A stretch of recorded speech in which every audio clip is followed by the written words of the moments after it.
So let's start out with a little video. Who's seen this video? Drew probably has. Anyone remember this debate?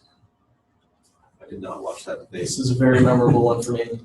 This was the very first televised debate, presidential debate in 1960 between Kennedy and Nixon.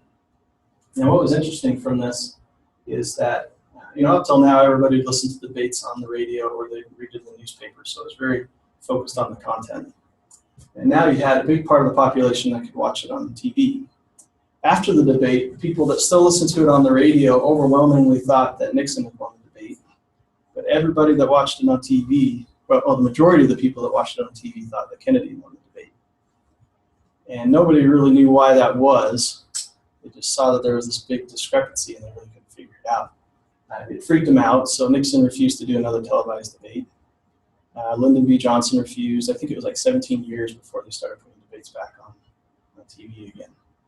So this was when they first started to realize that the nonverbal communication, the body language, is really affecting how the voters see it. It's right or wrong, it's affecting it. So I'm going to show you just the introduction of the candidates, and let me know what things you noticed about either one of them, what stands out.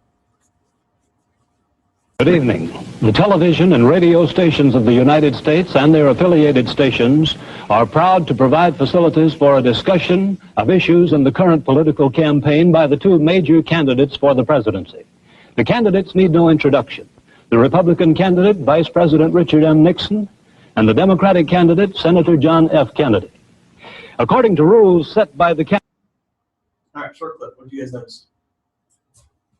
Kennedy's looking at us. Okay. Which I actually liked. I think the introduction was almost like he was saying it in a way. He was part of it. Nixon was looking at it. Nixon was, He fidgets a lot. he fidgeted a lot, and at one point, you're right, he was looking towards Kennedy. Most of the time he was looking towards either Kennedy or the person speaking. Yeah.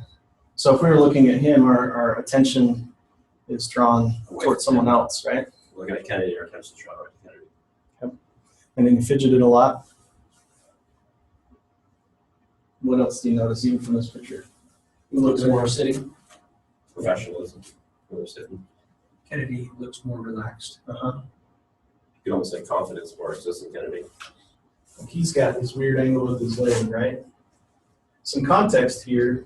He had knee surgery before this, and that may account for why he's sitting weird. But even with that context, it looks like he's uncomfortable. He's gripping the armchair. He made some nervous expressions and fidgeted a lot. So whether or not he really was nervous, that's the way it came across. And it had an impact on the voters, on how they saw him and how they perceived him. So since then, politicians have caught on and realized, hey, this stuff matters if I want to get elected. And so they spend tons of money to make sure that their gestures are spot on. Right, so you'll see a lot of this when they first start talking, open palms, palms in, and then when they get really serious about something, they'll turn their finger down like this. Wow. Never realized how common those were. We'll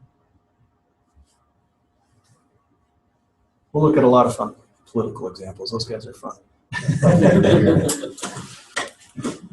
Does Hillary do it too? Yes, but there's an interesting difference between the Republican debate and the Democrat debate that I'll point out.